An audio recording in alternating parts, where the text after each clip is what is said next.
What is going on, YouTube? Thank you for stopping in today for another video. Now, this video today is going to be a little recap of the last video, which was the shop tour of the new home for MDDP. If you missed that video, make sure to check it out here in this card. That way you can see the shop tour before I get into this. But to cover that first, since we're already getting into it, the first step is electrical. Out of anything, and you can see we're already starting to move in here, all the parts for the Ford build, which is what the video is on. But back to the electrical here, that's kind of the first step. Electrical, and then we have to stud our walls. So, well, we'll do probably insulation first up in the ceiling. That way we can stop wasting so much heat just throwing it outside. Stud our walls, so 24-inch center 2x4s up here, toe in on the bottom. And then after that, we'll insulate the walls, run tin siding and all that. Jordan's under here working on the Ford. And then down here, or you can see the outlets poking out here. For the wiring, we went with MC. The gauge is 12, so it's MC 12.2. All at about 46 inch is where these are all coming out at for the outlets. Right there, 1,000-foot spool of it. And good buddy AJ, he helped us figure all this out, the current circuits. We tested all those. And then we're gonna put in the new ones here using the existing fuse panel. Outside, I gotta show you guys this light here because people on Instagram are just loving this thing, and I think it's pretty cool. It's called a wall pack. So we'll go outside, and for the meantime, I just running off this switch that controls the inside lighting here. So there is with the switch off, and there's with the wall pack on. So literally the whole way up into the trees. You can see how bright that is. Even down the driveway, off and on, and that's just a little one. So there's a little one right here. Outside further, there's a big one up into there. This thing is 150 watt, I believe close to 20,000 lumens, 16,000 I believe is the exact number. And then this one right here is a 90 watt unit, pushing at about, I think, 12,000 lumens. It's a little smaller one here and a big one on the outside. We also did, obviously, all new door locks and everything because of the new place. Got everything moved in here for the most part because we're going to end up doing the floor in like a chip and epoxy. So don't want to get too moved in and then have to take everything out. But back to what this video is about today. If you haven't watched the video on the Ford yet, go back on my channel. You can check out part 1, part 2 of the lift kit mock-up. And the reason we mocked it up is because you don't want to go ahead and start drilling on these freshly powder coated pieces and everything and then have to scratch everything and then bare metal rust, so on and so forth. So right now we are doing the actual installation of the lift kit back here. This is the lift block. So it's not like your traditional just standard block. It's actually welded in here. This cage is around the axle. This is the bottom bracket. So that'll go underneath. This will go on top. Track bar mounts right onto here, so it's literally part of the axle that way. And then these notches, or these holes here, are determined by what size lift kit you have, because if you can picture, if we chose this hole right here, we wanted that in the center, it would rotate this whole thing back, which is gonna in return switch the axle, the angle of the ring pinion gear coming off of there, and make the axle happy and the drive shaft happy. So here's a look at that, and you can see the little piece right here. It's just basically a stud with a bolt on the top of it. It clamps this whole leaf pack together. So the second hole in from the back is for a 5 to 8 kit, which will be perfect because we are at a 7-inch kit. On this side, we have the axle out, as you can see here. We left the 4-link bars on as like something to pull on and drag on because I want to touch up the paint, the factory powder coat or whatever they use on this. You can see this thing has 1,000 miles on it, and you can see there's places where they missed it. So we'll crank these wheels open, take the wheels off, crank the steering knuckles open. We have a paint that'll bond well to this. It's called Truck and Tractor Enamel. It's basically a hard enamel oil-based paint. Spray painted in there. That'll take care of this thing instead of getting it all powder coated. That would be very, very expensive. Now to get the axle out of here, basically the only thing that was holding us up was the wheel speed sensor wire. So we undid all the different tabs that held it onto the frame and whatnot.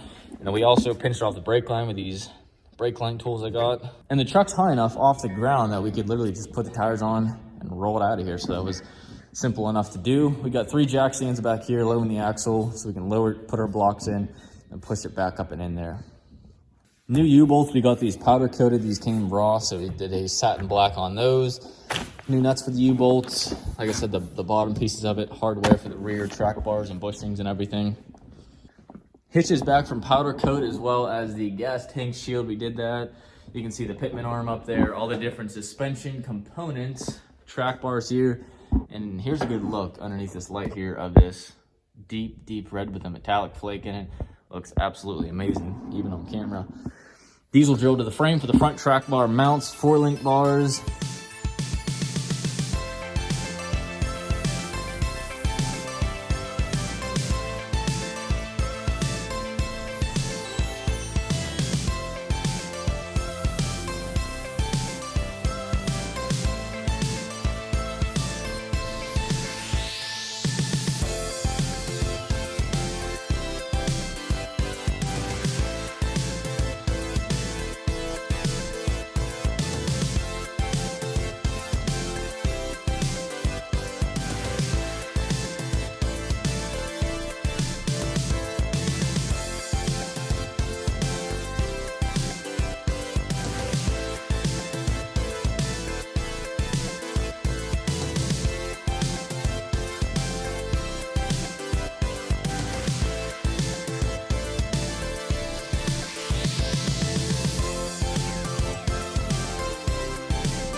The blocks and that whole system is in. The U-bolts are in now as well. Next up, we're just putting all these nuts on. As you can see, that stud sticks out way up there at the top of that U-bolt. So we're going to trim it once we get it to pretty much where we want it. That way you can get on this torque and you don't have all this extra U-bolt standing up there. Like I was saying earlier, that number 2 spot right there, it's exactly 5.5 to 8 inches of lift. So from the factory, this axle would be more as like a flat here. So by changing the angle, what holes we put the bolt in and that pin in, it's going to change our pinion angle to make that drive shaft happier that way. And on the top piece, there's also options as well. So that second hole here for 5.5 to 8 inches of lift, that's going to be us. And that's why we're in the very back hole right here. Once all these are cut off here, we can put a socket on there and we'll countersink them and everything and make them look all pretty like they are now. But the torque spec on those is going to be 240 foot-pounds. If you've ever done U-bolts before, you'll notice that you kind of have to go in a cross pattern and keep tightening because this thing just works its way on the bottom here around the axle, the U portion of it, and it never really gets tight until everything's fully seated. So it takes a long time to go around here, but 240 foot-pounds for each of these.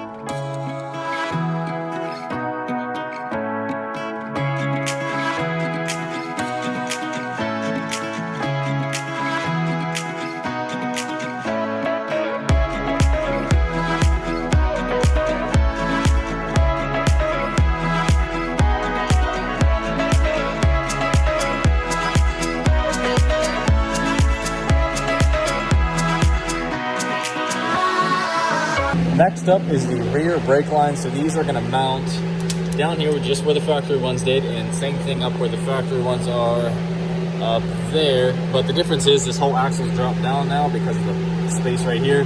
So we have to get these longer lines. They're stainless steel braided, so these actually give the pedal a little firmer feel if you're getting real particular compared to just regular rubber lines. So that'll be a nice addition. And plus you have the extra length, and these are longer than the factory ones to compensate for the lift block. Just a slight issue with the lines here. I'll show you guys what's happening. These have a flat spot, so you can see it's like a D in ring right here, and these have a flat spot as well. You can see right there's a flat spot. So if I fit this in properly and it goes in like this, my port is on this. My port is going to be on this bottom right here. So when it's in correctly, the port's on the bottom. But as you can see, the brake line needs to come in like this. So in reality, the port on this side, sorry guys, this is stuff with one hand here, but the port should be on this side for it to thread into. Same on this side. If I put this in correctly, let's see, flat spot is on the left, flat spot's on the left. If I put this in right, my line's coming off the top, and this line is right here. And you don't really have much to work with because it's all bent right around the axle to rebend the brake line. So what we're gonna have to do is we marked a flat spot on it right there. You can see in the Sharpie. we'll grind that smooth so that way my flat spot is on the left and I can mount it in like this with my port on the right, facing right towards the line.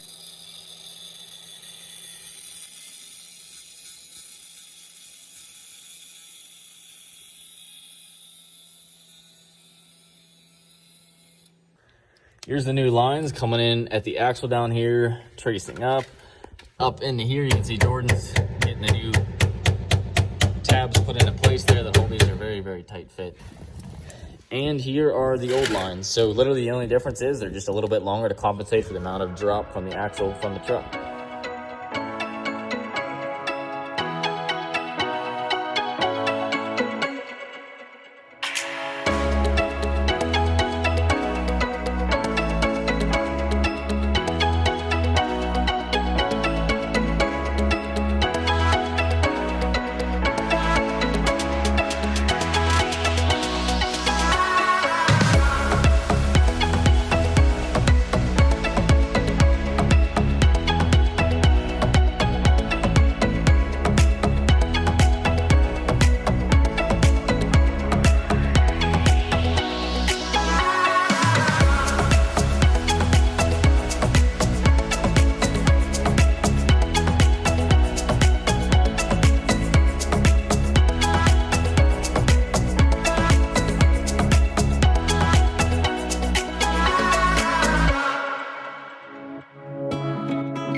Well, this is the last look of it up in the air. After this, it's headed down. We're gonna work our jacks all around. It's a long process of taking the front and the back, the front and the back, front and the back, even it out, and you kind of work its way down there nice and safely.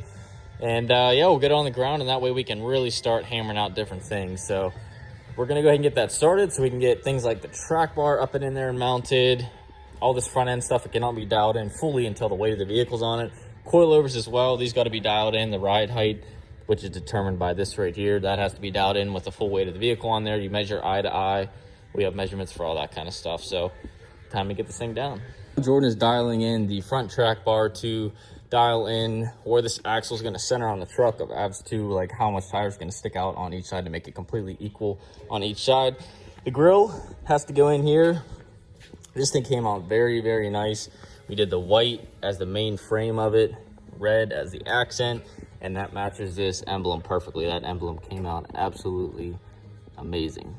And then this is like a satin black on the back to kind of make that mesh disappear, but that's gonna look real good once it's on there. Front bumper as well has yet to go on. The fog light bezels that go into the bumper we had smoothed and painted as well. And then we have fog lights that are Mori motors that were pulled apart and painted on the inside that'll match everything else, so it just kind of all blends together inside of there.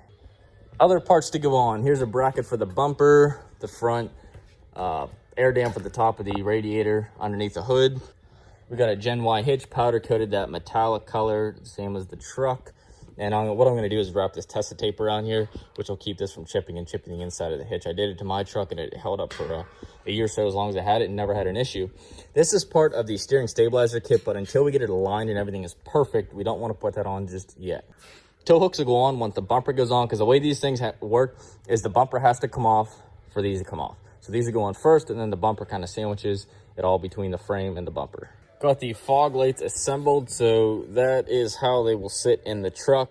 And then I got the harnesses on the back here. They just give you a plug. I had to push the pins into there. And I just want to say, if you were doing any type of big build like this, and it's going to take over the course of time, at least over a month, make sure you just put your stuff in labeled baggies. Whether you choose baggies, trays, whatever, but it's real simple. I just come in here and, you know, grab what I need. Bumper side bracket bolts, transfer case cross member skid plate. These are both for tow hooks right here, even down to the little push pins for the radiator shroud. All that's right inside of here, because you're not going to remember this stuff 3 months down the road. Air dam, the stuff that holds that on is right here. And the one I needed was the fog lights, and that's what is going to mount this bracket onto the truck.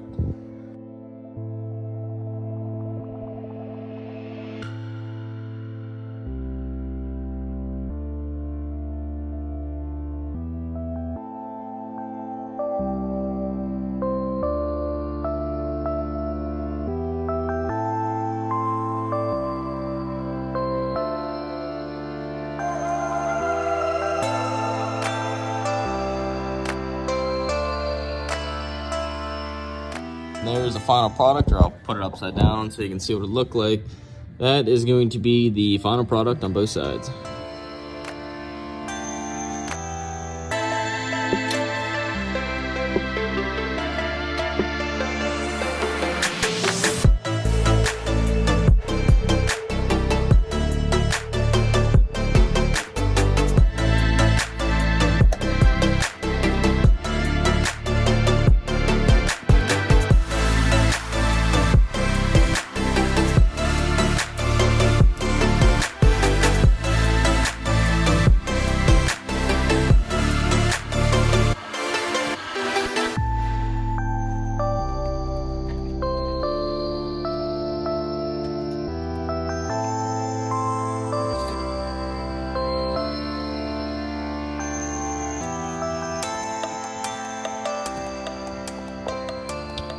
Right now it's just loosely in there. The next step is to get everything tightened up. So it's a bunch of 10 millimeters on the top, 1, 2, 3, 4, 5, 6, 7. And then this little L bracket down here, kind of a pain to work with. Sucks. It's not real nice. Coming in, I can't even get it on video, up in there. It goes up into the grill. You can't even see it from up top, I don't think. Yeah, never be able to see it. A little bit of it there, but it'll never focus. Yeah, right down into that bolt on the bottom left of the screen. That's what we're trying to tighten from up here, and then also from right here you can see the bolt. So I'm gonna try and go up behind here and finesse my wrench into there to tighten it.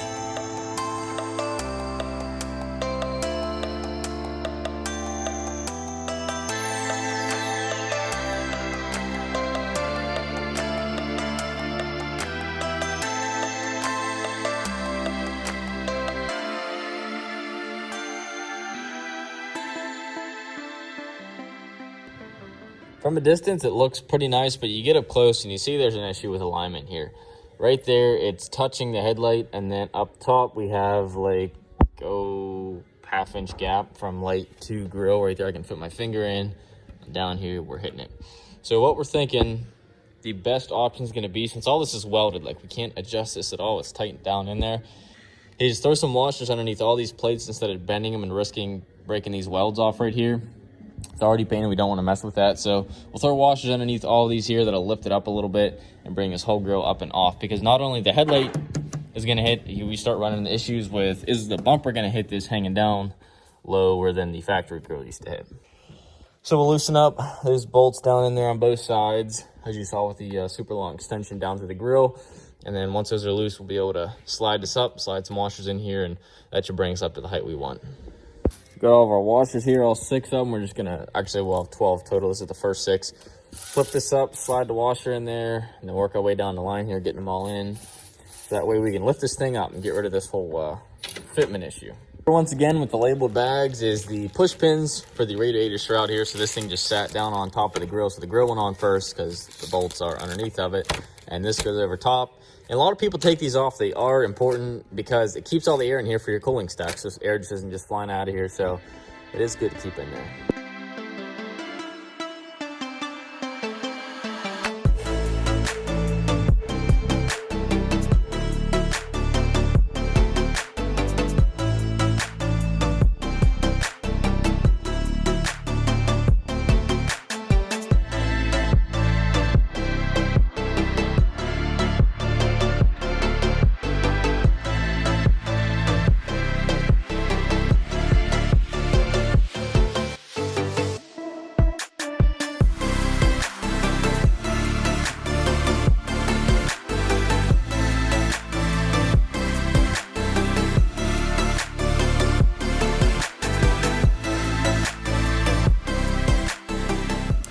So with that being said, the bumper on the grill on that pretty much wraps up this video. There will be another video to follow when the truck is fully done, so keep an eye out for that. Hit the subscribe button to get a notification when you see that video. We will see you in the next video.